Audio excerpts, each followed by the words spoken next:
Então, a primeira questão que eu trago na minha tese, a minha perspectiva, pelo menos, é que essa relação que nós temos aí dos evangelhos com Israel, ela é uma questão hermenêutica. O que é hermenêutica?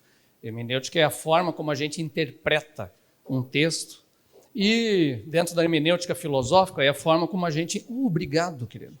E a forma como a gente interpreta, de alguma maneira, a própria vida. Tá? Então, um Paul Ricoeur, que é um filósofo que eu gosto bastante, que é base de boa parte da minha tese, ele diz o seguinte: pode-se dizer que foi contando narrativas consideradas testemunhos dos acontecimentos fundadores de sua própria história, que o Israel bíblico se tornou a comunidade histórica que leva esse nome. É uma relação circular. A comunidade histórica que se chama povo judeu tirou a sua identidade da própria recepção dos textos que ela produziu. Eu sei que isso pode ficar um pouco difícil, talvez para quem não está acostumado com essa linguagem mais acadêmica, mas como eu sou designer, eu gosto de desenhar para entender. E isso não é um demérito, tá, gente? Desenhar para entender é basicamente o que a gente faz no design, né? Para viver disso. Então, eu vivo disso, então eu desenho para entender. Para a gente entender o que ele quer dizer, é o seguinte: nós temos aí o antigo Israel, o evento histórico de Israel lá no passado. Ora, quando existia Israel, não existia Bíblia, certo? O Israel escreveu essa Bíblia. Claro, nós cremos que foi inspirado por Deus, foi através de homens que Deus chamou, que levou, iluminou para escrever o texto, tal, mas foi escrito por esses antigos israelitas, Moisés, Esdras, os cronistas que a gente não sabe quem foram, Davi, toda essa turma escreveu o texto bíblico. E ele foi, ao longo do tempo, se tornando um conjunto de textos que eles, eventualmente, liam ou não liam. É um dado, uma coisa interessante. Se você lê os textos narrativos da Bíblia, ou seja, quando está descrevendo algum evento, aparece Moisés lá na Torá, escrevendo alguma coisa, que a gente não sabe exatamente o que é. Se deduz que é a própria Torá. Mas alguns acham que ele escreveu um início, que depois outros foram completando ao longo do tempo, para virar, então, os textos, os 5 primeiros capítulos da Bíblia. Aparece escrevendo. Depois, quando chega lá em Josué, aparece Josué lendo esse texto lá em Siquém, em cima dos montes Ebal e Gerizim. Aí é a primeira referência a uma leitura desse texto que aparece na Bíblia inteira. Dali em diante, gente, não tem mais uma única narrativa de leitura desse texto. Nunca mais. Você vai ter a primeira referência, alguém abrindo um rolo para ler, com Josias, que é já no final da história do antigo Israel, e aí eles encontram lá no templo um rolo, que é o livro da lei de Moisés, que o sacerdócio não sabia da existência. Olha que coisa louca isso. Ou seja, ao longo de todo esse tempo, se existia alguma coisa chamada Pentateuco, se existia completo, não era conhecido nem lido. Dentro desse povo, olha só. Aí ele vai aparecer, essa primeira leitura. Só que, quando Josias faz essa leitura, ele começa uma reforma religiosa. Nessa reforma religiosa, o que ele faz? Ele vai destruir altares, vai dizer agora todo mundo cultua só em Jerusalém, dá uma reformada no templo e por aí vai. Não tem um ensino dessa lei para o povo. Quando é que vai aparecer a primeira vez um ensino da lei para o povo? Esdras, que aparece descrito no livro de Neemias, capítulo 8, quando ele volta, e aí chama o povo todo, não vai fazer um sacrifício, ele é um sacerdote, mas ele não faz sacrifício, ele é um escriba que vai chamar o povo, vai ler a lei e ensinar o povo. Gente, já acabou o Antigo Testamento. Historicamente, é o final. Aí começam a formar uma coisa que a gente chama de exegese, ou seja, ler um texto e em si compreender, explicar e ensinar. Já acabou Israel, não existe Israel no norte, só sobrou Judá no sul, é um resto de sobreviventes. Agora começa a se estudar e entender esse texto. Então notem como dentro da própria Bíblia a gente está vendo esse processo que eu li antes, que o Paul Ricoeur fala. Quer dizer, esse povo escreveu um texto e em dado momento, olha só, Ele produziu esse texto que a gente chama de Bíblia. Nesse momento ela não é Bíblia. Ele é apenas os rolos de Moisés, os rolos de Isaías, o rolo de Jeremias, né? O rolo de Josué, que está espalhado, não está nem junto. De repente começam a ler esse texto e aí eles começam a procurar obedecer isso. Ou seja, esse povo antigo produziu um texto e depois esse texto começa a produzir o próprio povo. Por quê? Porque eles dizem, nós temos que circuncidar o cara no 8º dia. Nós temos que guardar o Shabá. Vocês já leram Neemias, cara? Neemias tem toda a história dele lá, tentando fazer uma reforma, reconstruir as muralhas, etc, etc. No final do livro ele vai embora e daí ele volta. No último capítulo, é um capítulo da oração de Neemias dizendo, Senhor, eu tentei, deu tudo errado. É assim que termina. O povo não guarda o Shabá. Gente, já acabou o Antigo Testamento. A grande marca que a gente vê dos judeus no Novo Testamento é o quê? Shabá e circuncisão. Os caras não guardam o Shabá. Na época que já acabou o Antigo Testamento, só tem um restinho de Judá. Ou seja, todas essas marcas que identificam o que é um judeu só vai se consolidar naquele tempo que a gente chama de período interbíblico, ou a era do Segundo Templo, não antes. É depois. Por quê? Porque eles estão lendo esse texto, que eles mesmos produziram no passado.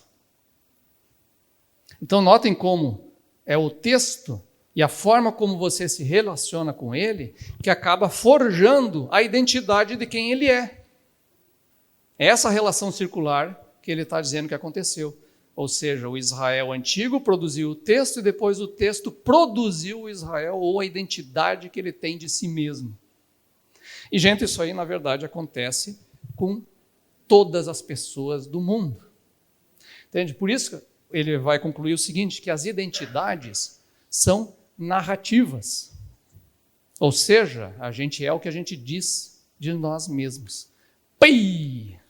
Agora entrou aquela coisa toda de o que importa é o que eu acho que eu sou e não o que eu sou. Mas a questão não é essa. A questão é que existe um evento que acontece, existe uma realidade e existe a forma como você lê e compreende essa realidade. O problema é quando você ignora toda essa realidade e inventa qualquer coisa sobre si mesmo.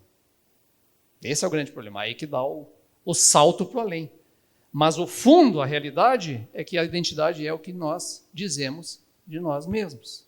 E como percebemos e construímos essa identidade numa narrativa.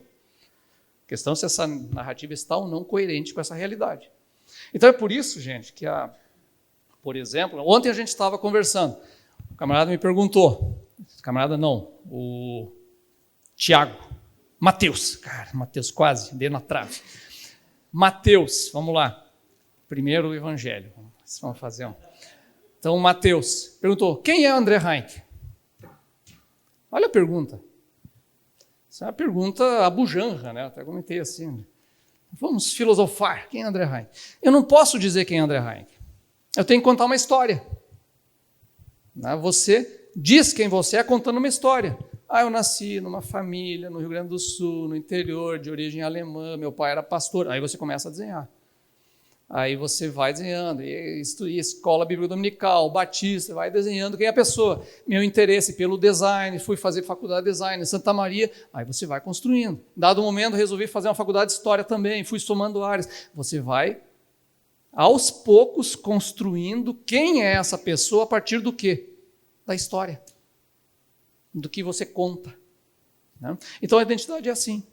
E o Paul Ricoeur vai dizer mais ainda, que você constrói essa sua identidade não apenas a partir dos fatos que aconteceram, mas também da ficção. O livro que você leu e que te emociona. Por que um livro de ficção te emociona? Porque você chora absurdamente em cima de um filme, por exemplo, Forrest Gump. Forrest Gump. As histórias são mentiras do início ao fim. E se lava chorando com a aventura do cara. Por quê? Porque ele bate numa relação existencial que é verdadeira tua. E agora essa história vai compor a tua existência, porque em dado momento te emocionou.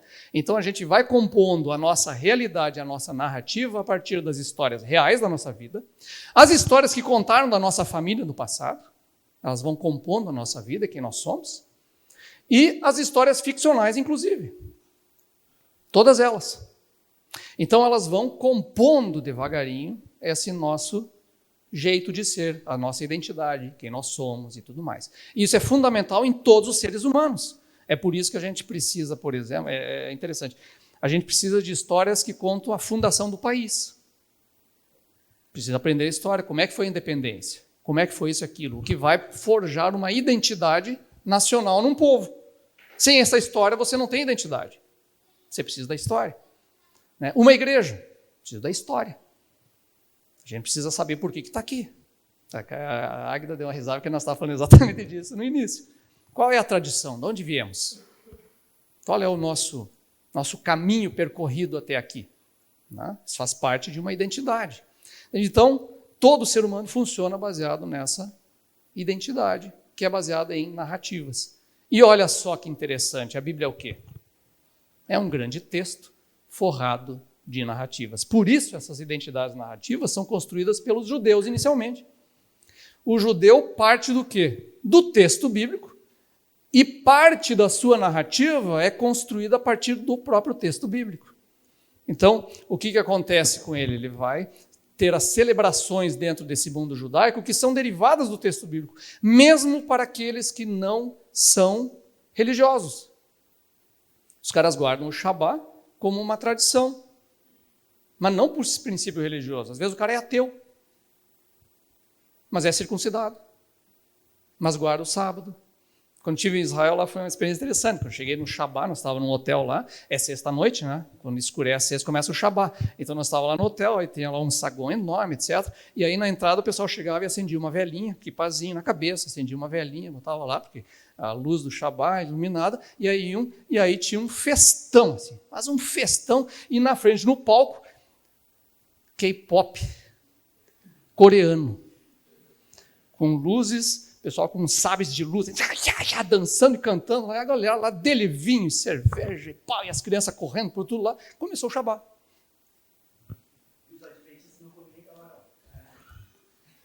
Só que aí os caras não, aí vai no café da manhã, no outro dia, né? Aí tem o elevador do Shabá, né? Essas coisas legais. O elevador do Shabá é um que vai subindo e descendo, parando em todos os andares para ninguém ter que apertar o botão. O dia inteiro. E os elevadores normais.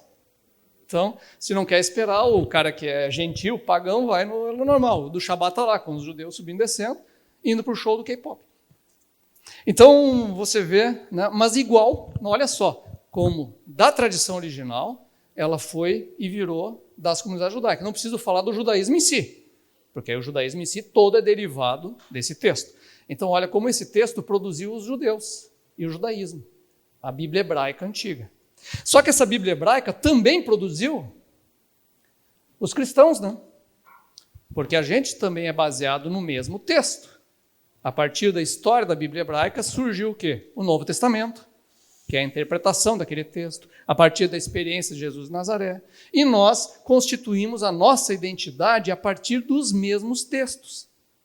O mesmo Davi, que é herói dos judeus, é nosso herói. O mesmo Abraão, que é herói deles, é nosso herói. Então, esses personagens todos do Antigo Testamento povoam a nossa identidade desde criancinha, principalmente para quem vem da igreja. Vocês percebem a importância de contar histórias para crianças na igreja? O grande modo de ensino infantil nas igrejas é o quê? É contar história. É isso que a gente faz. Basicamente isso. E é ali que é forjada a identidade cristã de uma pessoa. Apenas por conhecer as histórias, não precisa nem dar a moral da história. Ela vem. A criança, quando está aprendendo lá, o meu barco é pequeno e grande é o mar, Jesus segura minha mão, ela está aprendendo o quê? Ela está imaginando o quê? Ela está imaginando um barco, de verdade, em cima da água, de verdade, numa tempestade, de verdade, Jesus está lá, de verdade. É isso que ela está imaginando. Ai, mas não é isso que vai acontecer. Não importa. Não importa. Porque ela está aprendendo o quê? Que com esse camarada, no meio de uma tempestade, ela está segura. Qual é o símbolo profundo desse aprendizado da história? Segurança. E isso ela aprende. Por onde? Não pela via racional, pela via emocional. Por isso que a contação de histórias é tão importante. Por isso que todas as tradições humanas antigas são baseadas no quê? Contação de histórias. É basicamente isso. Por isso que é tão importante contar a história da tua vida para o teu filho. Por isso que é tão importante saber as histórias do teu avô, teu bisavô, e ter algo para passar adiante. Nós somos forjados assim. Então os cristãos também são forjados por esse mesmo texto. Mas o Israel de hoje, que é aquele país que está lá no Oriente Médio, também forjou a sua identidade, o seu nacionalismo, no texto bíblico. Embora os fundadores do Estado de Israel fossem ateus. Apesar disso, na grande massa, onde é que eles buscaram a narrativa para justificar por que eles tinham que ter uma terra lá na Palestina e não em Uganda, ou na Argentina, ou em Madagascar, ou na Ucrânia, como eram propostas que havia na época? Por que tinha que ser na Palestina? Por causa da Bíblia, só por isso. Porque eles se identificam como o povo que deriva de lá. Por que eles escolheram o hebraico como a língua nacional e não a língua mais falada, que era o Yiddish, que é uma versão misturada de hebraico com alemão, principalmente? Imagina o Estado de Israel ter uma língua derivada do alemão. Vocês imaginem. Então, não pode ser o Yiddish. Existia uma possibilidade grande de ser russo, porque tinha muitos russos judeus vindo, inclusive bolcheviques, por isso que a base original de Israel era socialista, né? Tinha muitos bolcheviques que fizeram parte da Revolução Russa lá e tal, né? Essa turma de judeus vieram. Karl Marx era judeu, né, gente? Então, muitos desses vieram e fundaram, por isso que a lógica do kibbutz em Israel é uma lógica socialista. Né? Aliás, parênteses aqui, vocês sabiam que 96% do território de Israel pertence ao Estado? É quase comunista. É um troço doido, porque é um território muito pequeno que foi sendo adquirido por uma associação internacional que virou posse do Estado. Não tem como ter uma liberdade de terra lá em Israel, porque se você tiver um latifundiário, já é Israel inteiro. Você tem latifundiários no Maranhão que tem quantidade de terra que dá Israel inteiro. Como é que você vai deixar na mão de um cara todo o teu território? É nacional o negócio, entende? Então, eu estou dando essas pequenas pitadas porque vai ter a ver com o que a gente vai ver no final. Tá? Porque, na verdade, a gente não entende, não sabe o que é Israel. Tá? Então a gente tem esse Israel é constituído em cima de uma narrativa bíblica. Então escolhemos o hebraico porque é o texto da Bíblia. O hebraico teve que ser ressuscitado, ninguém falava hebraico. Quem é que vai trazer a língua hebraica de volta para esse povo falar? Os professores, os rabinos, que conhecem. Quais são os manuais que eles usam de gramática? Os produzidos pelos protestantes no século XIX. Porque os que de fato estudavam hebraico, na etimologia e tudo mais, etc. Aí renasce uma língua que já estava morta, que era uma língua apenas de liturgia e de leitura da Torá na sinagoga, e renasce como uma língua popular. Por isso que eu, até conversando com uns linguistas, assim, um alemão uma vez falando sobre isso, que ele achava fascinante que viajando por Israel inteiro, o sotaque do hebraico era igual. Aí eu perguntei para ele assim, isso não seria sinal de uma língua muito jovem? Ele é. Isso é marca de língua jovem e ensinada. Porque quando a língua vai envelhecendo, ela vai ganhando sotaques regionais. Olha o Brasil, né? Então ela tem essa característica de língua jovem. Pô, cara, mas o hebraico não é lá? Pois é que ela ressuscitou, foi trazida de volta. Por quê? Por causa do texto bíblico. Porque é ele que empresta a mitologia de fundação de um país. Então, você tem essa Israel que se constitui em cima do texto bíblico. E aí, de repente, a conquista da terra, lá na Guerra dos 6 Dias, antes, na Guerra da Independência e tudo mais, nós somos como Josué. Josué é o herói deles, que é da conquista da terra. Depois, quando estabelece o reino, quem é o herói? É Davi. Temos o reino de Israel. A escolha do nome, por que Israel? Porque, na verdade, são a tribo de Judá. Isso tudo esteve nas discussões deles, lá no início. E quem fala isso são os historiadores israelenses, não sou eu. Então, estava a discussão, o nosso nome vai ser Judá? Porque são os judeus, não é Israel. Não, mas Judá tem um problema, como é que a cidadania vai ser judeu? Se judeu é uma categoria religiosa e étnica, só que eu tenho que ser um Estado moderno. O Estado moderno ele não pode ter a questão religiosa e étnica, ele tem que ser laico. Eu tenho que poder receber um judeu que, na verdade, é muçulmano, ou um judeu que é budista, ou um judeu ateu. Como é que eu vou chamar ele de judeu se judeu é aquele que crê em Yahvé e vai na sinagoga? Não dá. Então não pode ser judeu. Então Judá não serve. Vai ser Sião. Existia a possibilidade. Tá, mas aí quem é Sião vai ser sionista. Do país Sião vai ser sionista. Mas ele tem que comportar o judeu que não é sionista, que não acha que tem que ser, né, a ideologia nacionalista judaica, etc. Então não dá. Então pode. Então qual é o melhor nome? Israel. Já que era lá na antiguidade o reino de todos eles, embora não tenha o Israel original, nós vamos assumir Israel. Bom, Israel. E aí o camarada de lá não é israelita, né? O termo nacionalista não é israelita, porque israelita é o judeu. Então é israelense. Olha só. Porque aí pode ser o muçulmano, pode ser o árabe, pode ser quem você quer. Vocês entendem como vai acontecendo uma ressignificação de termos? Isso é até uma dica de historiador aqui. Quando você lê a Bíblia, a palavra Israel não significa a mesma coisa em todo o texto. Ela significa coisas diferentes. Mesma coisa hebreu. Hebreu no Antigo Testamento significa uma coisa, no Novo significa outra. Entendeu? Então, leiam livros de história. Ajuda a entender essas engronhas aí. Então, o que quero dizer com isso tudo? Olha a quantidade de identidades narrativas a partir do mesmo texto. Do mesmo texto. Surge essa proliferação de formas de compreender a si mesmo. Agora, gente, o que vai acontecer com isso, que é o meu, já antecipando o final? Essas diferentes narrativas vão se entrecruzar na realidade, né?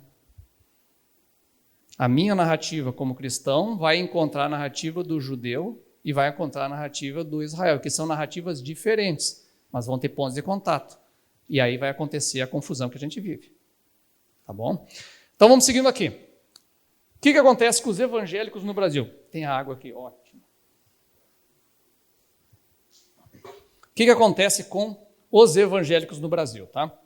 Aí é um caso específico do Brasil, porque a coisa é diferente nos Estados Unidos, embora a gente tenha uma relação muito forte com o evangelicalismo norte-americano. Então, primeira questão geral, assim, em respeito do fenômeno que a gente vê hoje. Nós tivemos, com a reforma, um retorno de um literalismo bíblico. O que quer dizer isso? A interpretação literal da Bíblia, ela ganhou preeminência, não se tornou única, mas ela ficou mais importante que as outras, certo? O que significa o seguinte, que o judeu que está lá na Bíblia, ele voltou a existir como sujeito histórico. O que eu quero dizer com isso? Que ao longo de bons séculos da tradição cristã, quando você lê o texto bíblico e fala lá o judeu, você entende este judeu, ou, sei lá, nos Salmos, por exemplo, esses clamores todos, ao invés do judeu, você entende o cristão. Então, todas as mensagens que estão lá são para os cristãos, porque afinal a Bíblia é a nossa regra de fé. Então, se eu leio lá um salmo escrito por Davi, esse salmo ele não é apenas para Davi, é para mim. A libertação que Davi está pedindo de um evento lá, a sua salvação, se torna para mim a salvação. Só que quando eu leio o texto bíblico, eu leio ele como? É Deus me salvar do quê? Do pecado, é me salvar, né, de uma circunstância que eu estou passando, etc, etc. Davi o que era? Quando ele louva a Deus pela salvação. Porque Saul não conseguiu matar ele. Vocês notam como é diferente. E de repente não é mais o Davi na minha leitura, é eu, né? Porque é o que acontece com o texto. O texto, quando você lê, você coloca ele diante de si. E no diante de si ele se torna mensagem para você. Então o que acontece? Esses personagens todos lá que eram judeu, ele se torna agora o quê? Uma espécie de protótipo ou um símbolo de mim. E símbolo do leitor nosso, atual. Só que com a leitura literal da Bíblia, você começa, mas tem um monte de promessas de Deus para esse judeu lá no Antigo Testamento, que ao longo do tempo da história se interpretou como sendo a igreja, são promessas espirituais de Deus para a igreja, você não, mas tem uma promessa de terra para esse judeu lá que ele não tem hoje. Como é que vai funcionar? Então notem como o texto literal faz voltar à existência desse judeu histórico hoje, porque tem um judeu hoje lá. Vocês notam como a narrativa está se cruzando. Então, se tem um judeu histórico, o que eu faço com essas promessas todas que foram dadas a esse judeu do passado e que hoje tem o descendente dele lá? Eu tenho que achar uma forma de que isso se cumpra para esse judeu e não é mais para a minha igreja. Note como a hermenêutica está mudando aqui. A partir da reforma. Claro que é por isso que a partir da reforma começa a surgir as pregações sobre o quê? A conversão dos judeus e, entre outros casos, o retorno deles à terra prometida. Não é mais a terra prometida à igreja como um mundo renovado, etc. Agora tem uma história para os judeus. É isso que está acontecendo a partir da reforma, embora ainda não diretamente na reforma. Mas isso vai se desenvolvendo ao longo do tempo. Então, essa é a primeira característica desse literalismo. Né? Quer dizer, quando a gente lê o texto, a promessa para o judeu é para o judeu, não é para a igreja. Vai separando. Então, outro elemento que aí vai ganhar muita força nessa escatologia chamada dispensacionalista, que aí ela vai trazer, cada vez mais vai dividir essas promessas. Quer dizer, tem promessas de Deus para a igreja que são espirituais, que são eternas, que é o reino de Deus, etc. Mas tem uma promessa para esse Israel que não se cumpriu na história e no tempo e que tem que se cumprir em dado momento. A posse da terra, aí vem aquelas histórias lá, que vai do Nilo até o Eufrates e não sei o que, não sei o que. Então vai tomando esses textos que devem ser literais, então tem um povo de Israel lá, existe uma promessa e ela tem que se cumprir. Então o dispensacionalismo vai colocar para o final dos tempos essas promessas terrenas. Por isso que ganha tanta importância a história do arrebatamento. Porque tem que sair a igreja para cumprir a promessa terrena de Israel. E a igreja vai ter as promessas no céu. Note como tem... E isso é novo na história da escatologia cristã, que vai surgir principalmente a partir do século XIX ali. Tá um silêncio que eu estou assombrado aqui. Mas olha como está mudando. E isso por quê? E o dispensacionalismo ganha mais força ainda quando? Quando aparece um país chamado Israel lá na terra palestina. E esse país, de repente, olha só, as promessas estão se cumprindo, dentro do aspecto literal. Eu não estou aqui discutindo se está certo ou errado a hermenêutica. Eu estou apenas informando vocês do que está acontecendo. Vai que estão certo. Entendeu? Porque alguns teólogos da linha reformada, muito importantes, é reformada neo-ortodoxia, né? Karl Barth e o Oscar Cullmann, que são teólogos de primeira grandeza. Os caras discutiram na época do Heidegger, com essa turma aí, com Bultmann, com esses caras que eles estavam discutindo. Tá? Não é a nossa turminha aí. Não é essa nossa turminha que é um prateleira mais para baixo. É ali. Então, esses caras diziam, olha só, o fato de voltar a existir um Israel é a prova que Deus está interessado na história e não abandona as suas promessas. Nós estamos falando desses caras dizendo isso. Então é nessas horas que eu dou uma tremida no meu antidispensacionalismo, eu penso, cara, sei lá o que vai acontecer. Mas também não é à toa que está acontecendo. Certo? Então fechou, esse é o segundo elemento desse mundo evangélico, porque o dispensacionalista come solto no Brasil, tá? O dispensacionalismo. A grande massa do evangelho brasileiro é sem saber. Porque se você acredita que vai ser arrebatado para o céu, vai subir peladinho, que as roupas ficam, né? Só com um quipá na cabeça, né? Vai subir para o céu peladinho, com as roupas tudo amontoadas lá, e vai continuar a história do mundo para acontecer o apocalipse, você é dispensacionalista. Porque é a única doutrina que sustenta isso. A única das 70 variáveis da escatologia que tem. Entendeu? Então, a gente é sem saber. Deixa eu fazer um parênteses aqui. Eu era dispensacionalista até que eu li toda a série Deixados para Trás, em questão de 2 meses. 12 livros, li todos. Um atrás do outro, porque eu ganhei da Ragnos. A Ragnos estava publicando na época, né? Eu era autor da Ragnos e eu estive visitando eles lá. E disse, pô, vocês têm a série? Tem. Aí eles me deram todos os 12 e eu trouxe para casa. Li numa tacada. Quando terminou, é da Harper. Não, eu não quero aquilo. Então, eu terminei de ler e entrei numa crise.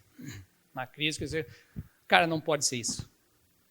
Simplesmente porque esses caras não entenderam como pensa um ateu, eles não entenderam como é o mundo real. Eles criaram um espantalho do mundo e bateram nele. Aí eu entrei numa crise, né? Aí eu comecei, graças a Deus, a procurar outras escatologias e me achei lá no amilenismo, mas isso é outra história. Até o amilenismo eu acho que já é meio complicado.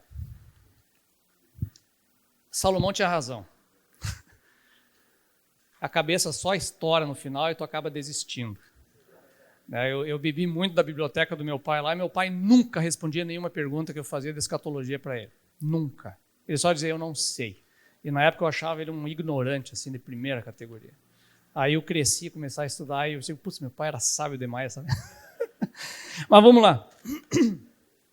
Outro detalhe é o seguinte, no meio evangélico, principalmente o pentecostal nem tanto, mas o neopentecostal está redescobrindo o quê? O judaísmo como a origem do cristianismo.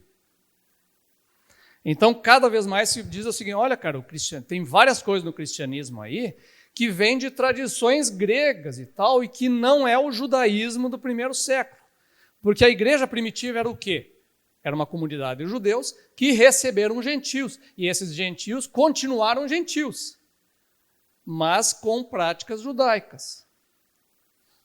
Então, provavelmente, pela recomendação de Atos, por exemplo, o camarada evitaria comer algumas determinadas carnes por causa dos irmãos judeus, da própria comunidade.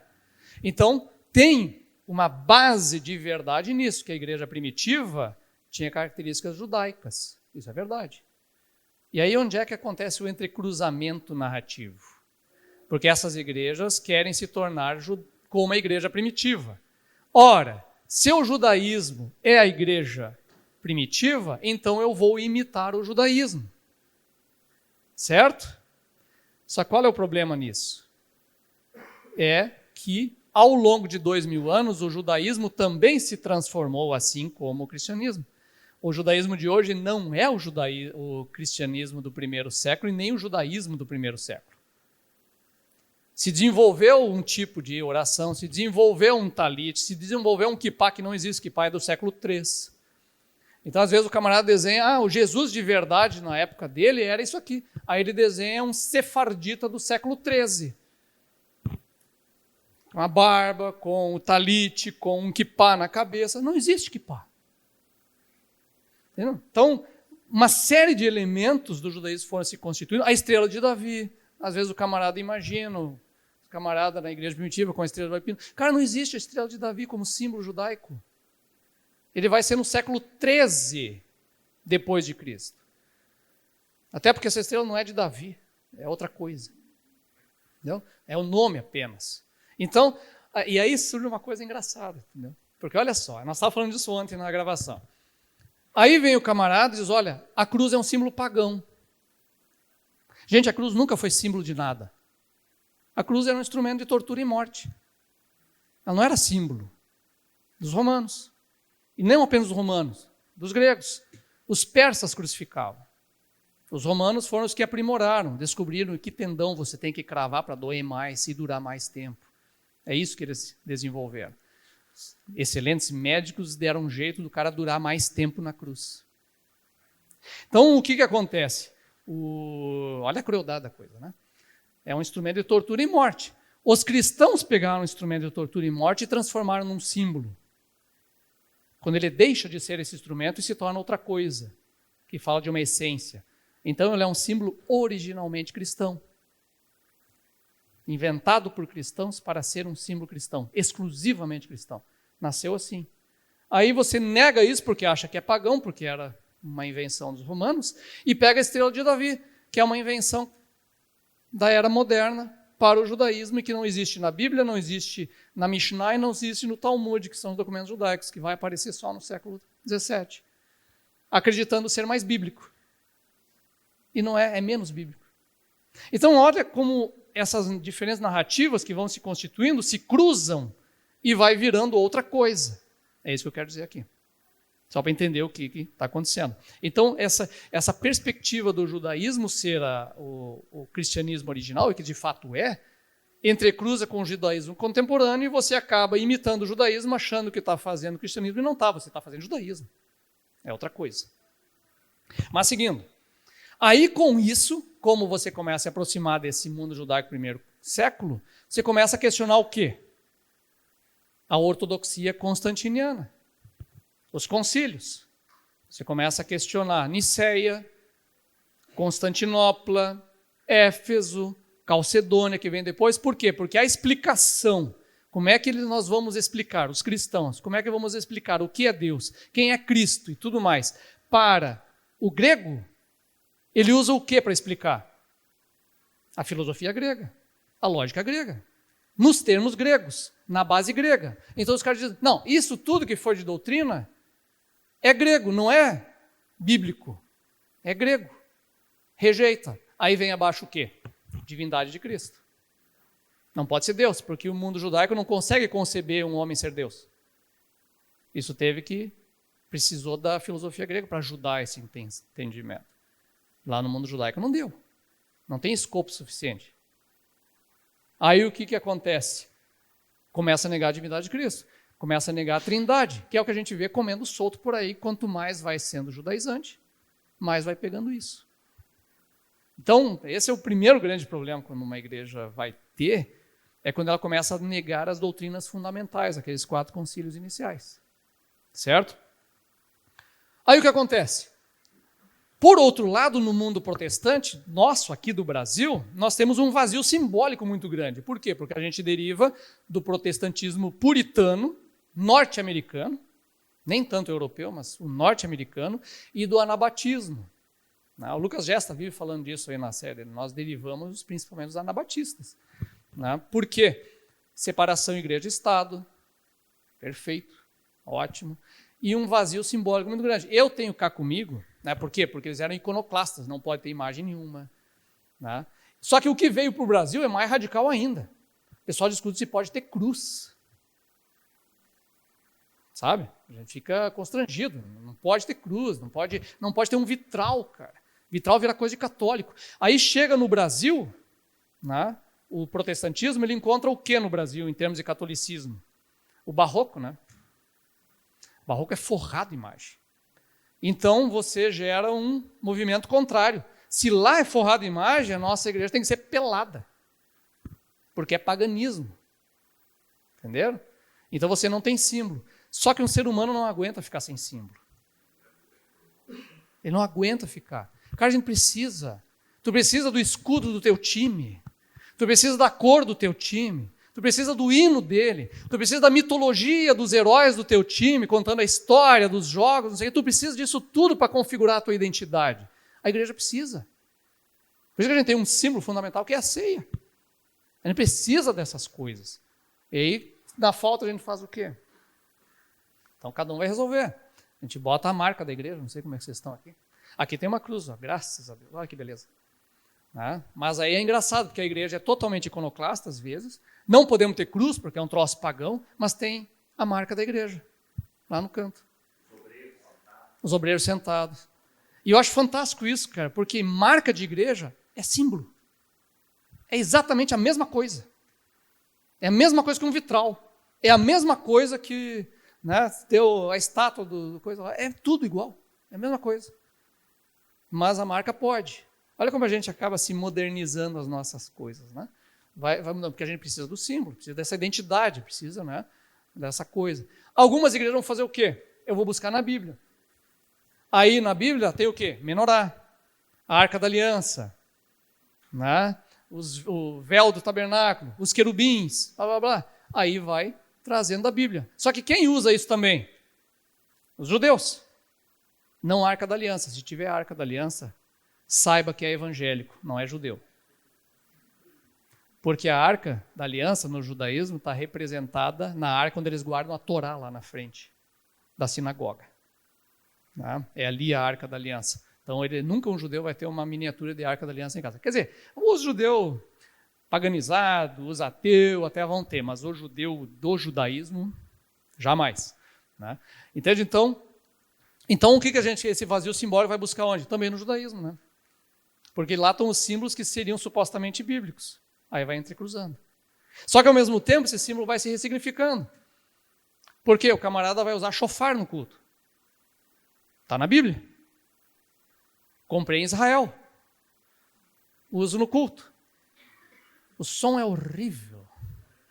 Desculpa, né? Talvez alguém goste, sei lá. Eu acho horrível, assim fica melhor. Né? Há quem goste. Mas assim, gente, o shofar no mundo judaico, ele é tocado 2 vezes no ano. Ele é tocado na inauguração do Yom Kippur, que é o dia do perdão, e no dia do Rosh Hashanah, que é o ano novo, que é em outubro. 2 vezes. O resto está guardado. Para nós vira instrumento do louvor todo culto. Ele vira outra coisa. Ele não é mais o mesmo shofar. Note como os símbolos vão se ressignificando. Aí o menorá vira o quê? Os 7 Espíritos de Deus, etc. No mundo judaico é outra coisa. Ele vai ganhando novos sentidos no nosso lugar. Por quê? Porque as narrativas são diferentes. Sentido espiritual, a gente vai ressignificando. Entende? Então, esse vazio simbólico provoca isso. Por isso que isso não aconteceu, por exemplo, no mundo católico. Tão cheio de símbolos. Por isso não aconteceu, às vezes, em algumas igrejas reformadas, que tem lá sua catedral, tem seus vitrais, tem seus símbolos e tal. No meio luterano, tem suas velas, tem suas cruzes, tem não sei o quê. Eles têm seus elementos, ele não precisa do símbolo, ele já tem. Mas aí quem é mais suscetível é quem não tem os símbolos. Precisa ir atrás, certo? Então é outro elemento. Então o que acontece? Por isso, acontecem múltiplas formas de aproximação dos evangélicos com o judaísmo e com Israel. São várias diferentes. Não é tudo igual. Tem gente que vai a Israel porque gosta de estudar história e gosta de geografia e quer ambientar a sua leitura bíblica vendo o lugar, embora não seja mais igual. Embora já não tenha mais o mesmo tipo de árvore, embora Jerusalém do tempo de Jesus esteja a 3 metros abaixo do solo, embora tudo isso é o mesmo lugar. Então você ambienta a tua leitura. Tem gente que faz só por isso. Tem gente que vai por interesse arqueológico. Tem gente que vai para ter uma experiência mística, porque lá a bênção está mais próxima de Deus. Tem de tudo. Tem gente que quer ir se batizar de novo no Jordão, porque lá naquelas águas o Espírito vem com mais força. Então, tem de tudo, minha gente, nesse mundo evangélico. Por isso que também é muito difícil. Você está generalizando. Não estou generalizando. A gente está dizendo que as relações com Israel existem sempre, só que elas são de diferentes naipes. Né? A coisa vai variando. Finalmente, resultado disso tudo é o quê? Sionismo cristão. O que é sionismo cristão? É o apoio evangélico a Israel. Apoio político ao nacionalismo judaico. Ou seja, eu tenho que estar do lado das decisões do Estado de Israel, quaisquer que sejam, porque são o povo de Deus da Bíblia que eu sigo e tudo mais, e Deus tem um plano para eles. Ponto. Não estou aqui discutindo agora qual é o nível que pode, não. É uma tendência geral. Todos? Não. Não, claro que não.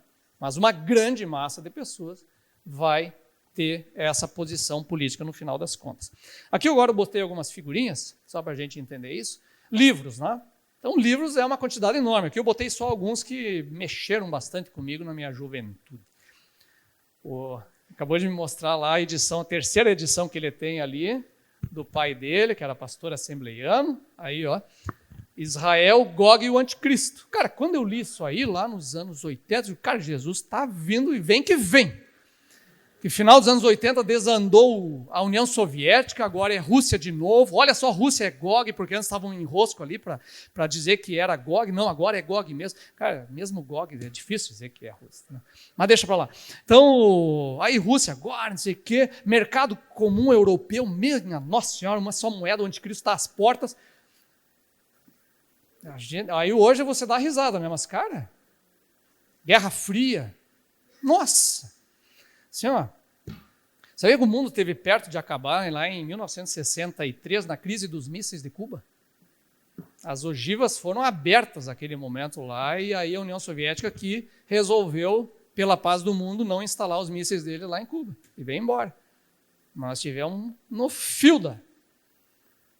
Isso se sabe hoje, pela pesquisa de documentos, histórias antigos, que agora está tudo aberto e tal. A gente sabe, cara, o mundo teve ali para se terminar. Então, Então, notem, né, como tudo vai mudando. Então, livros assim, defesa de Israel, secessionista, aí o dia do juízo agora não é mais mercado comum europeu, não é mais o anticristo lá, agora é o Islã. Note como isso tudo vai mudando, por quê? Porque o inimigo do Ocidente é outro. Conforme o inimigo do Ocidente vai mudando, a escatologia vai se adaptando. Isso é típico, né, desse movimento. Por isso que, gente, muita calma nessas horas. Muita calma. E podem ir para o YouTube. Os vídeos que mais bombam, os perfis mais seguidos são dessas linhas aí. Sempre aparece o novo anticristo. Agora era o Macron um tempo atrás. Não sei quem é que é agora. Vocês estão ligados? O Musk. O Musk não era enquanto ele estava com o Trump, né? Ele ficou depois que rompeu. Então, isso é o filho do Trump? Sei lá. Eu acho que é o Trump. Vamos lá. Aí outro movimento, eu só estou mostrando, gente, o tamanho do enrosco, tá, gente? Então eu estou jogando de vários lados, porque não é tudo a mesma coisa. Isso aqui, curso de shofar. Esse cara não é judeu, ele é pastor. Ele é pastor, tá, gente? Até. E até onde eu conheço, os caras não usam as duas coisas ao mesmo tempo, que é a talit e o kippá. Mas não tem problema, vamos lá. Cara, Então vem aí os fenômenos no Brasil de nordestinos que estão se convertendo ao judaísmo. Por quê? Porque grande parte dos brasileiros são descendentes de marranos. Os marranos são os judeus batizados em pé em Portugal, que aí os camaradas estavam expulsando os judeus de Portugal e da Espanha, aí os caras estavam no porto lá e vem o padre com água benta e fazia assim, colherada, assim, água benta por cima do povo e batizando eles, são chamados batizados em pé. Se tornaram cristãos forçados. E a partir disso, muita dessa gente migrou para o Brasil, sobrenomes brasileiros com árvore. Pereira, Oliveira, Carvalho, tem uma grande possibilidade de ser um marrano. Aí descobre uma identidade. Eu sou judeu, vai atrás. E se tornam judeus, então lá com sinagogas judaicas lá no pessoal, que não é reconhecido pelo judaísmo em Israel. Aí eles estão num limbo agora. E aí vem uma coisa grave, gente, porque uma das primeiras coisas a fazer é negar a Cristo, né? Porque você não é um judeu crendo em Cristo. E aí se torna sério a questão, né? Enquanto a gente apenas é engraçado, mas não é engraçado. Então, fora isso, gente, tem aí o uso comercial da coisa, né? Então, aí é símbolo de Israel, menorá, é estrela, aí aqui uma obra forte para abalar o Brasil e o mundo, aí o cara inventa o talite vermelho do sangue do cordeiro, aí não existe talite vermelho, tá? Aí vem esse negócio todo assim, e aí também tem esse uso simbólico da coisa para os ministérios mais estapafúrdios possíveis. Aí nós estamos falando aí é a loucuragem mesmo. Assim, aí você tem de tudo. O que também, gente, não significa que o camarada que tem um menorá na sua estante seja um judaizante, entendeu? Eu tenho uma lá, botei do lado do Cristo Redentor ainda. Só para dar uma enticada. Eu comprei, isso aqui está sendo gravado. Em Israel, lá na igreja da Virgem Maria, em Jerusalém, onde seria o lugar da ascensão de Maria, eu comprei um crucifixo, inclusive com terrinho de Israel, não sei o quê, e crucifixo mesmo, que tem o crucificado, assim, sabe? Não é cruz, é crucifixo. Só que esse eu botei escondido no meu estante, assim, lá atrás, para não aparecer nos vídeos, entendeu? Porque esse é o meu movimento mais pagão, assim. Vamos lá. Eu gosto desses souvenirs, assim, sabe? Eles trazem eles farmam aura, né? É pai de adolescente, agora eu sei que essa porcaria aí, né? Cara, eles falam mesmo, né? É incrível. O tempo todo eles falam nisso. 6-7, vai saber o que é isso. E viagens a Israel, né? Então, viagem a Israel é um must. Todo mundo tem que fazer uma peregrinação uma vez na vida a Israel para, né, pegar a sua bênção lá e tal, se for necessário batizar. Então são respingos que... Não é a minha, essa eu botei... eu dei uma esticada ali. É um dos caras que vão o tempo todo lá.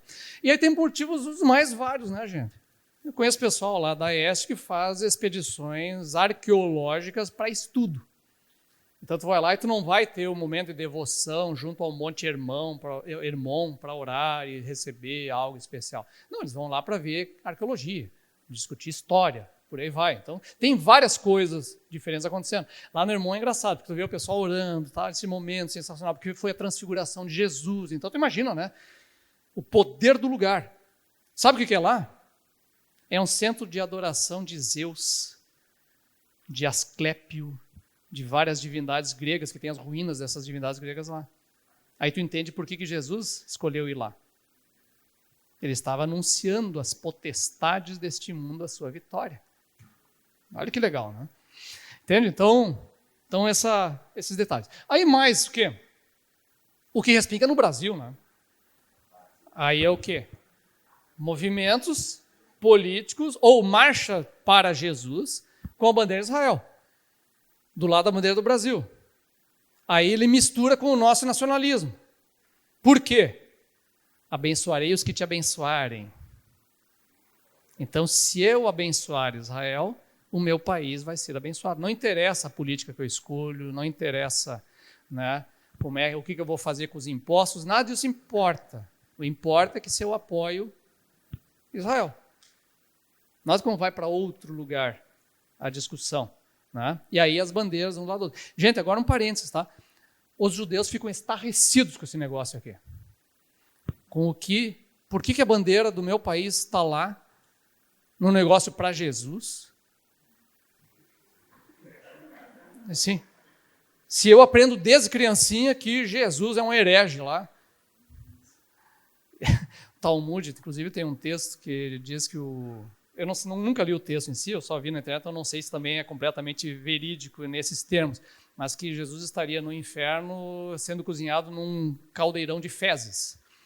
Então, por causa da heresia, etc., tudo mais. Então, diz, o que está fazendo na marcha para Jesus? A bandeira do país. E outra, principalmente para os laicos, eles ficam muito pasmos com isso. Por quê? Porque ele é um símbolo laico. De um estado, de um país. Por que ele está numa marcha? Aí eu tento explicar no livro, para o judeu, né? Está lá por quê? Porque foi ressignificado o símbolo. Porque o que aconteceu com a bandeira de Israel? Eles fizeram um símbolo que tiraram do mundo religioso. Por quê? Porque eles pegaram o talite. Branco e azul, com essas linhas, é o talite. Então o camarada pegou o talite, botou no meio a estrela de Davi, que é um símbolo ambíguo, não é bíblico, não é nada. Virou da sinagoga, etc. Botaram lá no meio, e aí virou a bandeira do movimento sionista, que virou a bandeira do Estado de Israel. Então eles tiraram do mundo religioso e botaram no mundo secular, no mundo laico, para simbolizar uma nação laica. O que o evangélico faz? Ele pega esse símbolo lá do mundo religioso, do mundo laico, e devolve para o mundo religioso. O lugar é aqui. Aí dá o tilt nesse momento. Notem como é um cruzamento narrativo acontecendo nesse processo todo. Toda vez que sai bandeira de Israel lá nas marchas para Jesus, e principalmente nos movimentos políticos, sai notinha do CONAB, que é a Associação dos Judeus, né, dizendo repudiamos o uso da bandeira em movimentos políticos. Não adianta nada. Não adianta nada. Então, faz parte desse quadro geral que respinga também na política e em outros lugares. Do lado de cá eu peguei porque eu adoro essa história, que é o do Barzilai. É uma excrescência essa ideia. É um absurdo, uma coincidência de termos vira origem. Porque Barzilai, ele no hebraico é para brasileiro. Cara, esse é um personagem lá do Antigo Testamento. E aí, como tem uma dúvida que talvez ele seja fenício, aí fechou todas. Porque aí junta com o mito dos fenícios que tiveram no Brasil. Gente, não tiveram.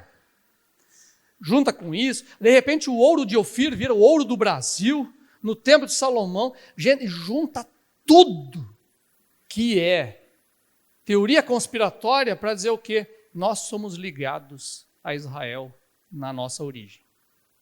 Olha como vai funcionando isso. E aí, cada pouco alguém me manda um vídeo de alguém falando essa mesma coisa e eu digo, agora eu vou pegar o meu rodo e segurar a maré, a onda lá. Não vou, não tem o que fazer. Que é a tia dela, né? É a tia dela, né? Aí vira essa, né, esse auê todo em cima do que é o Brasil ligado. E é muito engraçado, porque quando você lê a história original do Barzilai, o que acontece nessa história? Que é transformar o Barzilai é amigo de Davi, logo o Brasil é amigo de Israel. Só que o Barzilai foi um camarada que ajudou Davi quando ele estava fugindo de Jerusalém, de um golpe de estado do filho dele, no qual Israel inteiro se levantou contra Davi. E quem ajudou Davi ali, sabe o que era? A tropa de elite dele, que eram filisteus. A tropa de Davi, que lá os peletitas e não sei o que, peletita é filisteu, que ele trouxe do tempo que ele estava entre os filisteus. Quem salvou a pele dele foram os filisteus contra Israel, ajudado por Barzilai. Isso é fantástico. Olha como a gente vai reinventando as histórias para caberem no nosso discurso. Agora, o Barzilai não era amigo de Israel, ele era amigo de Davi, contra Israel. Entenderam? Mas agora ele vira o quê? É amigo de Israel, porque temos que ter as duas nações amigas. Eu não quero dizer que não tem que ser amigo. Claro que tem que ser, mas pelos motivos certos, tá, gente? Não baseado numa hermenêutica bizarra ou na mentira propriamente dita. Entendeu? Que tenha motivos justos para isso. Então, esse é outro exemplo. E isso tudo vai respingar onde que eu falei, o sionismo cristão, que aí sim, gente, é o uso político completo da coisa. É só para isso. É uma aproximação que não tem nada a ver, na verdade, com o reino de Deus e tudo mais, que é isso que acontece no final. Para concluir, então, o que acontece? Eu entendo que aí que vem a questão do imaginário sobre Israel, que é a forma como conclui. Porque a nossa relação com Israel é baseada naquilo que nós imaginamos sobre Israel, e não o verdadeiro. Eu antes mencionei para vocês aqui, a base de Israel foi socialista. Né? Aí, de repente, hoje Israel para nós é o bastião do conservadorismo e da direita no mundo, porque ele está no mundo árabe, que é de esquerda. O mundo árabe não é de esquerda. Se tem uma coisa de direita, é o mundo árabe, pelo amor de Deus. Entendeu? Então a gente vira uma bagunça, por quê? Porque, em primeiro lugar, a nossa discussão política no Brasil é abrir a porta do inferno. Aliás, no mundo inteiro hoje. No mundo inteiro. Nós estamos entrando numa vibe agora parecida com o início do século XX, o que é muito perigoso. Muito perigoso. Então, essa vibe é isso aí. Então, o que acontece? Nós temos diferentes tendências, que eu acabo colocando. Nós temos uma tendência que eu chamo evangélica milenista. A milenista é essa mais escatológica. O pessoal que gosta mesmo é dos assuntos escatológicos. Essa tendência, o Estado de Israel que está lá, ele não é o reino de Deus, mas ele é um degrau. Essa é a justificativa, então. Quer dizer, ele é um degrau para o reino de Deus. Por quê? Porque Jesus tem que voltar, tem que ter um país chamado Israel para ele governar o mundo a partir de Jerusalém, etc, etc. Então, por isso que se fala ali que Israel é o relógio de Deus. O que acontece lá vai determinar o futuro do mundo inteiro. Então, notem como para essa linha é importante esse acompanhamento de Israel e tudo mais. De novo, não estou dizendo se está certo ou está errado, mas está prestando atenção nesse assunto. Tem outros, que é uma tendência que eu chamo mimética, que é essa que imita Israel nos símbolos. Às vezes ela também vai ser dispensacionalista, mas é mais raro. Então essa, ela diz o quê? O judaísmo representa o cristianismo primitivo estético. Ou seja, eu imito o judaísmo, eu estou mais próximo do cristianismo original. Porque eu quero ser um crente fiel, né, gente? Eu quero ser fiel à Bíblia. Eu quero ser fiel a Deus. Então, eu estou achando que tudo que se desenvolveu na interpretação cristã como um desvio grego, eu quero voltar para a origem. Então, notem o problema que nós temos, porque a gente é sincera, tá, gente? O pessoal está sinceramente querendo fazer a coisa certa. Então, para essa linha, ele vai, né, ter essa busca de uma aproximação dos judeus de Israel. Mas, de novo, é uma aproximação que não acontece real, porque esse pessoal, essa turma toda, ela não tem um amigo judeu, por exemplo. Não dá para frequentar uma sinagoga para saber como é que é, porque você não dá para simplesmente chegar numa sinagoga como se fosse um culto. Você tem que ser convidado para entrar. Você tem que entregar documentos antes, eles têm que verificar seus antecedentes, tem um monte de coisa para você entrar e participar na sinagoga. Até nas sinagogas reformistas, tu consegue mais fácil. Mas ainda assim é muito diferente, porque essa reformista é o quê? É que aceita casamento gay, é que vai ter rabina. Aí para nós já não é o judaísmo, né? Aí é outra coisa, é os desviados. Entendeu? Então, a gente não tem um conhecimento deles. É muito baseado no que nós imaginamos do que seria o certo. É outro problema.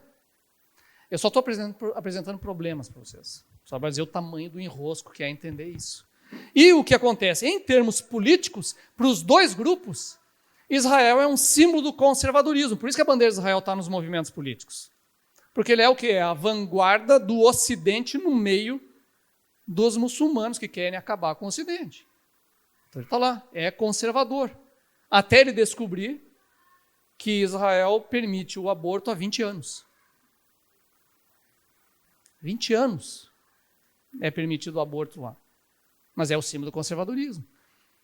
Casamentos todos lá tem que passar pelo rabinato. Aí tem que ser de acordo com, né, os princípios do rabinato, que é homem e mulher, aquela coisa toda certa. Geralmente vinculados ao judaísmo. Eles não fazem não aceitam o casamento de dois cristãos, por exemplo. Aí é outra parada. Agora, eles aceitam o casamento que é feito fora do país.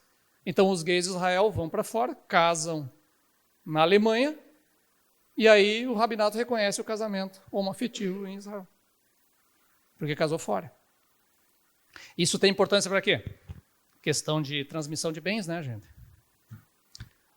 Toda a discussão sobre casamento homoafetivo tem a ver com quem fica com o quê na hora de se separar. Na verdade, a legislação é só essa. É só essa.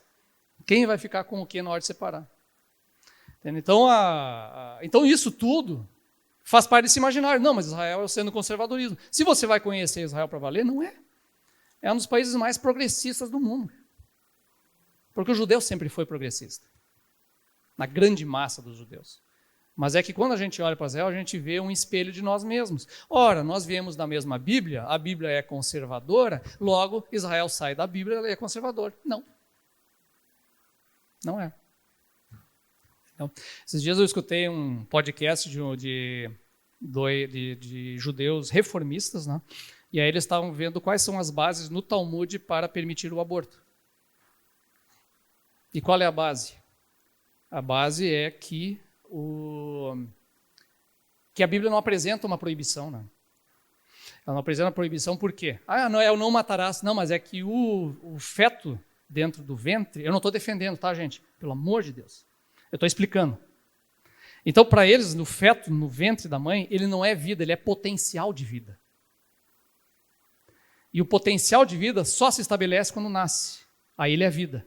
Antes é potencial de vida. Se é potencial de vida, não é assassinato. Entendeu? Essa era a linha tradicional no judaísmo, inclusive, até o advento da ciência moderna. Porque foi a ciência moderna que disse para nós que já existe vida desde a concepção. Esse é o detalhe. No momento que se descobre que existe vida desde a concepção, agora se torna assassinato o aborto, entendeu? E isso já era uma prática até no meio cristão, no geral. Ninguém falava de aborto. O pessoal começa a falar quando se descobre que é assassinato. Aí ele entra na pauta. Isso não é uma defesa, tá, gente? Por favor, do aborto. Eu estou explicando qual é a lógica dos antigos em torno disso. Por isso que hoje o judaísmo, em geral, é dividido. Depende do quanto se aceita a ciência ou não. Que ironia, não é, gente? Que ironia. Porque a gente diz que é a ciência que está dizendo que pode fazer. Mas é que ela está dizendo por outro motivo. Não é a questão da vida ou não. A vida está lá. Certo? Então, notem como tudo vai variando ao longo do tempo. E é isso que eu quero dizer para vocês. Né? Então, a gente tem que ter muita calma nessa hora ao avaliar o que cada um pensa e por que pensa. Porque a coisa é mais complexa do que a gente imagina. Então, eu estou metendo vocês num baita de um enrosco, na verdade, aqui. Né? Então, para terminar aqui, olha aí, exatamente. Está ocorrendo um entrecruzamento narrativo entre história do antigo Israel, a Bíblia, o atual estado de Israel, as tradições do judaísmo e as igrejas evangélicas do Brasil. As narrativas não são sempre as mesmas, mas elas se encontram no mesmo lugar de origem. E aí, por vezes, a gente acha que está se relacionando com a nossa própria história e não estamos. E aí o que vai gerar, na verdade, é um grande jogo de interesses também, né? Então, isso também acontece. Para o Estado de Israel é bom ter o apoio, né? Então, vamos ter o apoio deles, embora boa parte dos evangélicos acredite que que o judeu vai virar gado de sacrifício na tribulação, e eles ficam horrorizados com essa ideia, mas da onde um troço desse? Eles ficam apavorados, mas nós precisamos do apoio, então vamos receber esse troço e vamos assumir o discurso, né? Então, por outro lado, Israel, às vezes o evangélico sabe, sim, desses poréns todos de Israel, mas, né, nós devemos apoiá-los, etc, etc. Então, é isso que vai acontecendo no nosso meio. Certo, gente? Muito obrigado. Desculpe as moléstias. Vamos abrir para as perguntas.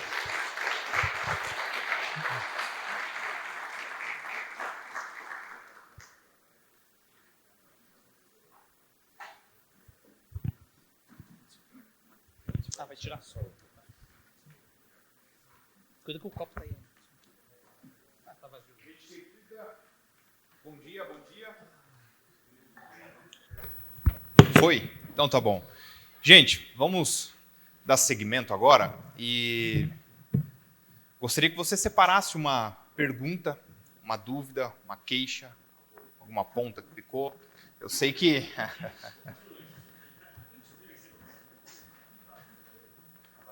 Colocar em cima? É pro... Foi a decepção dele quando me encontrou, e eu tenho certeza que a decepção de vários de vocês aqui também. Gente, vocês percebem que é humanamente impossível, né, esgotar a temática, né? Quando você lê o livro, você percebe que cada capítulo do Paixão por Israel dá para se fazer mais uma tese, né? É muito amplo mesmo, né? Então, assim, se você conseguir, né, ter a sua pergunta, você encaminha para esse QR Code. Dr. André. Tá bom? Enquanto você vai elaborando a sua pergunta, eu vou fazer a primeira pergunta, André, que parte do título do livro, que é Paixão por Israel. E essa foi a primeira pergunta que nós fizemos para o André ontem. Por que paixão, né? Por que não amor por Israel? Por que não outra palavra? Exatamente porque paixão, né, é aquilo que escapa, né? Aquilo que está no campo, às vezes, do irracional, né? Paixão é aquilo que mobiliza muitas coisas. A gente faz muito, é ambíguo, né? A paixão, né? E a gente entende que o amor é aquilo que é mais maduro, né? Você que é casado há mais de 20 anos, você amadurece do amor, né? Então, André, o que significa na prática, né, amar o Israel real e o judeu real, né, e não apenas a imagem que construímos deles? Significa lidar com a verdade, né, gente? Com a verdade dos fatos.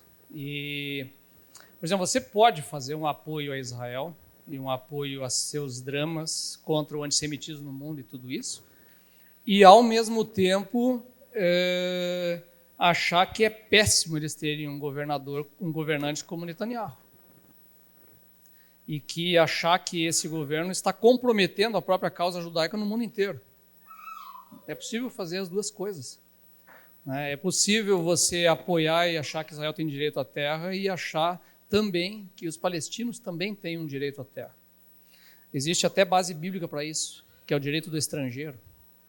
Entende? Então, existe uma possibilidade de você orar pela paz de Israel sem que seja orar para que não falte pólvora a Israel. Que a gente vê o tempo todo. Nesses comentários endemoniados da internet, tem o tempo todo esse tipo de coisa. Então, existe isso em relação à política, mas também existe a possibilidade de você amar o judeu de verdade e pregar o evangelho para ele, sem imaginar que ele é uma espécie de ser santificado por Deus e que estar alheio a qualquer tipo de crítica ou erro. Quer ver um exemplo? Eu tive a vida inteira em Porto Alegre, eu tive colegas de trabalho que eram judeus. Porto Alegre tem muito, né? Então, um bairro inteiro lá com uma base judaica. Só que nenhum deles usava kippá, nenhum deles tinha cabelinho. A maior parte deles nem sequer frequentava a sinagoga, mas se identificavam com judeus e eram judeus. Então, ali, e ao longo do tempo, eu simplesmente não entrava na minha cabeça que eles eram judeus. Porque eu tinha o quê? O judeu imaginário na minha cabeça. Que eu via lá no bairro. O cara que era o quê? Era o Askenazi, né? Aquela roupa preta, o chapelão, barba, cabelão, não sei o quê. Né? Ou então os médicos que você vai lá e o cara está de kippá. Então, esse é o judeu para mim, mas não aquele cara. Só que o judeu é muito mais amplo que isso. Então, no momento que você começa a se relacionar com o verdadeiro e entender quais são os dramas dele, que é um drama humano como o teu, você tem a possibilidade, inclusive, de ser amigo de um judeu de verdade, não apenas de uma imaginação que tu tem na cabeça. Então, esse é o ponto fundamental, né? E qualquer pessoa, né, gente? Isso é uma regra para qualquer um. Num casamento, não adianta você querer casar com o imaginário que tu tem do tempo namorado. O casamento tu vai ter. Tu tem que ter um casamento com a pessoa real que está na tua frente. E essa pessoa real carrega um monte de trauma, de problema, de dificuldade, acorda de mau humor. Então, é isso. Não estou dizendo um caso específico. Justo. André, como a Cabala influencia o evangelicalismo brasileiro? Essa é boa, né? A Cabala é um negócio que surgiu no século XIII, no contexto da Idade Média judaica. E é o movimento mais místico do meio judaico. É aquele que pega as letras judaicas e dá um valor numérico para ele e começa a fazer um cálculo de numerologia. Isso vai influenciando o nosso mundo evangélico, por exemplo, o pessoal que resolve mudar de nome porque a combinação dos números dá outra coisa. Isso tem origem judaica, olha só que louco, né? Então, e aí, ao mesmo tempo, várias outras coisas. Então, por exemplo, a Cabala, que é o Zohar, que é um texto clássico da Cabala, ele é muito interessante. Interessante, eu digo, do ponto de vista acadêmico, né? Porque... Então, ali, o cara que escreveu o Zohar, ele diz que ele era um cara profeta, que teve as visões de Elias, e a partir de Elias ele recebeu aquelas revelações. Gente, escreveu no século XIII, entendeu? Aí o camarada, ele diz que Deus criou o mundo em hebraico. E é por isso que na criação do mundo em hebraico, o hebraico é uma língua que traz em si o poder divino. E é por isso que eles fazem toda aquela chamada gematria, que é o cálculo dos números, que a gente usa o tempo todo, que às vezes aparece inclusive na Bíblia. Mas aparece como um código. Onde é que está? 666. É gematria. A partir do quê? Das letras gregas do nome de Nero. Entendeu? Então aí que vai vindo esse movimento. Agora a Cabala, ela acaba virando para o evangélico uma ponte para um misticismo que ele acha que é bíblico. E não é bíblico. Não é bíblico. Tá? Diga. Se o Apocalipse faz essa gematria como Nero, isso de alguma forma não dá legalidade para ser um instrumento hermenêutico? Alguns vão achar que dá, mas é que o uso é diferente. Uma coisa é você plantar ele como um código secreto para o teu leitor entender do que está falando, e outra coisa é dizer que há um poder no nome de Nero. É bem diferente. Entendeu? Então, aí o cara olha lá no texto, há um poder que emana das páginas por causa do... Gente, isso é outro tipo de fé de religião. A fé é imanente nos objetos, nas coisas, né? Entendeu? Então é isso. Certo. Pergunta muito boa aqui, André, que é a seguinte.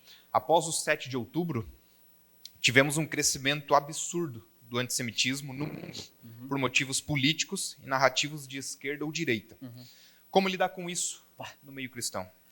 Gente, a melhor coisa é ficar quieto e orar, entendeu, gente? Sabe, nós falar menos é bem melhor, cara. Não dá mais, gente. Isso aqui virou uma discussão neurótica igual que está entrando para as eleições agora. Amanhã eu vou pregar sobre isso. Aqui. Desculpa, tá, pessoal? Gente, assim, ó, virou um assunto assim, absurdo, cara, absurdo. Que eu tenho um israelense já falecido, o Amos Oz, escreve um livro chamado Como Curar um Fanático. E aí ele fala justamente dessa disputa. E ele diz que o grande problema da disputa entre palestinos e Israel é que é a disputa entre o certo e o certo. Porque os dois têm boas justificativas de pretensão à posse da mesma terra. Entende? Então, é entre o certo e o certo, os dois estão certos. Eu diria que hoje, se eu olhasse o jeito que está hoje, é a disputa entre o errado e o errado. Né? Porque os dois cometeram atrocidades absurdas, só que aí o que acontece? Um tem um poder bélico muito maior. Né? Na intencionalidade, os dois estão juntos. No poder bélico, um é o que tem. Então, tem coisas horríveis acontecendo lá. Agora, eu evito falar, porque o meu livro, ele se posiciona onde? Ele se posiciona no lugar em que eu quero que todo mundo pare de brigar e dê uma olhada no outro lado da cerca para ver o que está se sofrendo lá. Esse é o objetivo do livro. É só isso. Por isso que, cara, eu tenho pavor do dispensacionalismo. Mas os dispensacionalistas estão me escrevendo dizendo, pô, cara, eu gostei do teu livro porque tu entendeu a doutrina e respeitou a doutrina. Do jeito que eu descrevi, eles disseram que está certo. Foi um esforço enorme, né? Enorme. Mas a mesma coisa para o judeu. E a mesma coisa para o palestino, cara. Porque eu não quero que, sabe, teve um momento que eu peguei e falei da justificativa do judeu, né, para a posse da terra, etc., que o palestino, que aí eu digo justamente isso que eu falei antes, que o estrangeiro tem direito à terra também, de acordo com a ordem de Deus, e que o palestino deveria ser respeitado por isso. Eu tive que puxar uma nota de rodapé, porque o palestino vai ler isso. E quando, nessa nota, eu digo o quê? Eu sei, palestino, que você não é um estrangeiro na terra.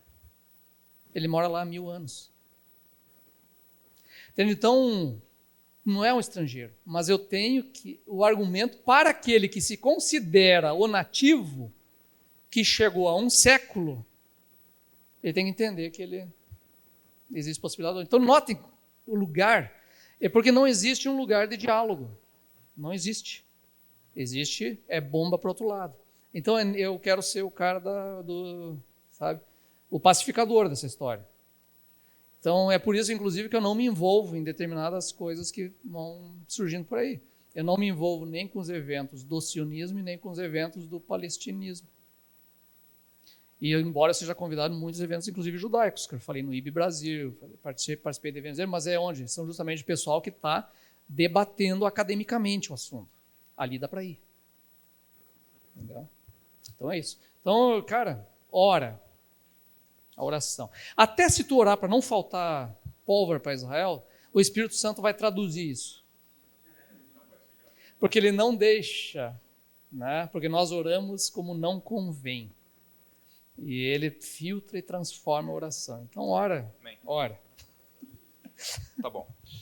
André, diante desses conhecimentos que nós adquirimos agora, como lidar com um jantar em família, onde seu pai, suas tias, né, citam vários versículos bíblicos falando desse apoio?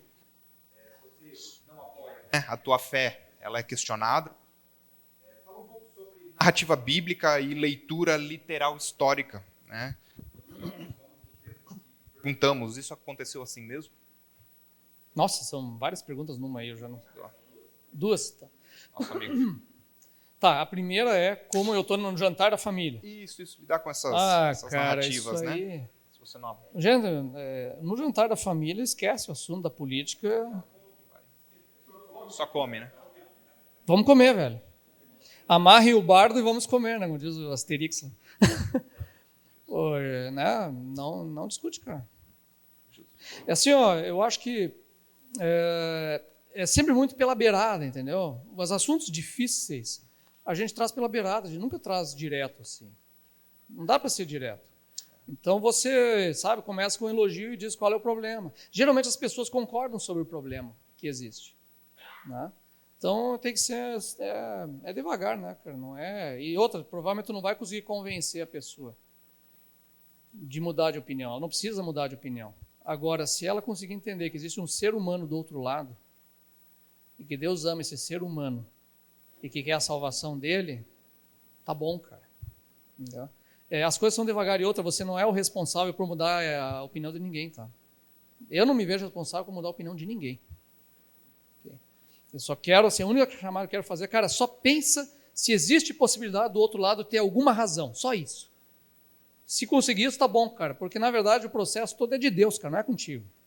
Entendeu? Então, na minha opinião, é essa. Não, sabe? E outra, gente, o relacionamento familiar é mais importante do que a guerra de Israel e Palestina. Tá, gente? O relacionamento familiar é mais importante do que quem vai ganhar as eleições malditas agora em outubro. A tua família é mais importante que isso. Nós temos que botar as coisas no devido lugar. Tá? Esse é um ponto para mim, é fundamental. Entendeu? Eu tenho um irmão bolsonarista e tenho uma irmã lulista.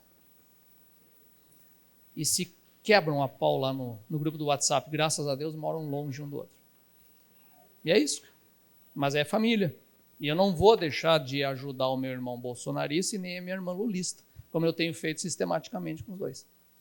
Entendeu? Porque a família é mais importante do que a droga que estão fazendo com o país da gente. É mais importante, cara, só isso. Mesma coisa vale para a questão de Israel, Palestina e tudo mais. Está acontecendo lá, tá, mas a tua família é mais importante. Ponto. Né? E se for necessário ficar quieto pela paz, fica quieto pela paz. É a minha opinião, tá? Alguém pode achar diferente. Não. Se você acha que vai brigando com o teu irmão resolver o problema de Israel e Palestina, tudo bem. Pediram para fazer a pergunta aqui no microfone. A gente foge um pouquinho desse tema, paixão por Israel, mas tem a ver com o começo da tua palestra ali, André, sobre essa questão de como as histórias nos formam, né? E aí você falou um pouquinho também desse lance da reforma, da leitura literalista, e depois a gente tem ali depois o positivismo, uma outra aproximação do texto bíblico, onde a gente já não olha mais como história, mas a gente começa a ter aquela pergunta, mas isso aconteceu mesmo assim, dessa forma? Então eu queria que tu falasse um pouquinho do jeito judeu, né, ou do jeito bíblico de se contar a história, e de como às vezes a gente faz essa aproximação já científica, assim, com um olhar muito científico, não fazendo a pergunta certa para o texto, e tendo essa dificuldade de se encontrar naquela história, porque a gente pergunta, mas a baleia engoliu Jonas mesmo? Essas são as questões hermenêuticas de cada um, porque assim, ó, a gente acha que todo mundo lê o texto bíblico do mesmo jeito, e não é. Né? O leitor tem uma parcela muito importante na hermenêutica, hoje em dia já se sabe disso. Tá? Então, significa que existe um jeito isento de ler? Não existe, tá? Não tem. Então, o que acontece? O judeu e o cristão leem a Bíblia de jeito diferente. Então, o que acontece? A própria organização da Bíblia hebraica é diferente da nossa Antigo Testamento. Então, como é que termina o nosso Antigo Testamento? Malaquias. Malaquias termina com uma profecia do quê? A vinda do precursor do Messias. Então, você termina o Antigo Testamento esperando o quê? A vinda de uma pessoa. E depois de outra pessoa. É o jeito que termina o Antigo Testamento. Aí você começa Mateus, o que tem lá? A vinda de uma pessoa. Então toda a nossa hermenêutica é baseada numa pessoa. Jesus de Nazaré. Sabe como é que termina o Antigo Testamento, a Bíblia hebraica? 2 Crônicas. A organização é diferente, tá, gente? É diferente. São os mesmos livros, dispostos de jeito diferente. Termina com 2 Crônicas. Sabe o que tem no final de 2 Crônicas? O edito, eles estão no exílio e vem o edito de Ciro dizendo agora vocês podem voltar para a terra. A expectativa do final da Bíblia hebraica é voltar para a terra.